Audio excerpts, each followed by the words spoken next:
Hey guys, welcome back to another video. It's your man Jay. So today we're going to look at the cameras on the V60 and the Velvet. V60, Velvet. And I have been working on this video for a few days, trying to fit it in alongside the other videos that I'm doing. And this video is going to be pretty interesting. It's a quick video. It's not very long at all. And you're going to see the quality of the footage from the Velvet and the V60 in this video. So I'll let you look, and then I'll tell you my thoughts after the fact. Because you're gonna say, well, you're going to ask which one is more accurate and things like that. So check out these photos. And I'm cropping some of these photos this time so you can kind of see a closer look at them. The V60 will be on the left and the Velvet will be on the right. And so just check out these photos and also put some video samples in here too. And remember, I started working on this video a few days ago, so you know, it's still the same. I want you to look at the quality of the video, and I want you to look at the quality of the photos, because photos is probably what's more important to a lot of people, and because you post things like that on social media. So check this out and we'll be right back. I did not just give like a sign off like we'll be right back.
All right, here's a quick sample from the V60 for the front camera. All right, here's the Velvet front camera, quick sample. All right, so here's the rear camera on the V60, just a quick sample, see how it looks. All right, now here's the Velvet rear camera. You can see how the quality looks, quick sample.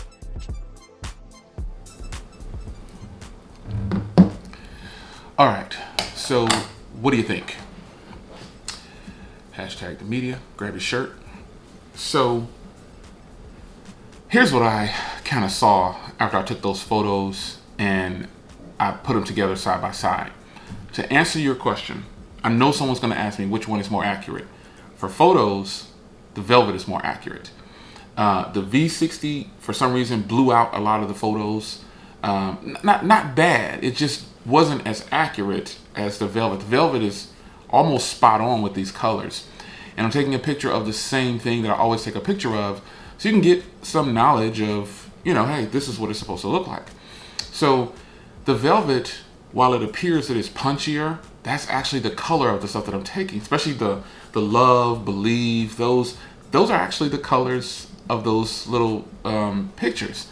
And so to my surprise, I was like, wow, this is kind of strange that the V60 is, when you get it next to the Velvet, how much more vivid and the Velvet is and more accurate. Now, as far as video, the front camera on the V60, I think it's a lot better. It does a lot better than the Velvet's front camera. The Velvet, to get a good video out of it, I need to be in really good lighting.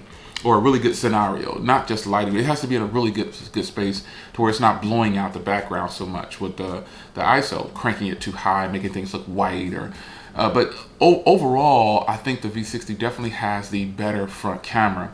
Now, as far as the rear camera goes, I really like the rear camera on the Velvet. I could actually use the Velvet to shoot videos on the channel for the rear camera, to do unboxings and things like that, like those top-down shots or some B-roll. The Velvet would be just fine.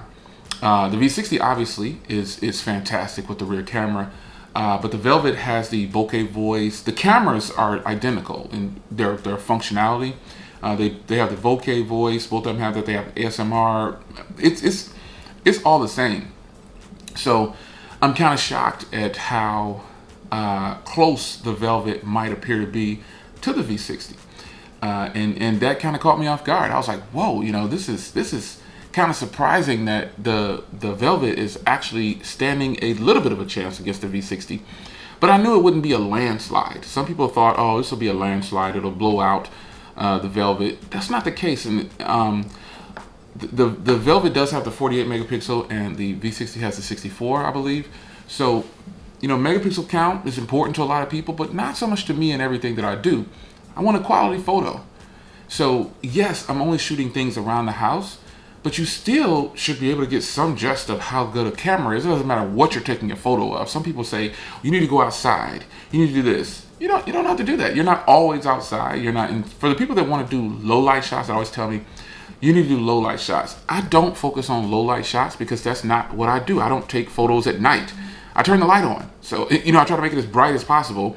But nonetheless, if you're just wanting to look at low light footage, neither one of the cameras are going to do that great to me. I think the Pixel and the iPhone do better at low light in most situations. But overall, what do you think about the V60 versus the Velvet? Do you think that the Velvet got beat up on? Do you think the V60 got beat up on? Are you shocked that the Velvet even stood a chance at all with the photos? Because I am. I'm actually kind of surprised at how well and how much more accurate the Velvet was when taking some of the photos. Not all, but some. Especially look at the blacks and the browns. Look at how vivid they are and punchy they might appear to be on the Velvet compared to the V60. So, there you have it. What do you guys think? It's your man Jay.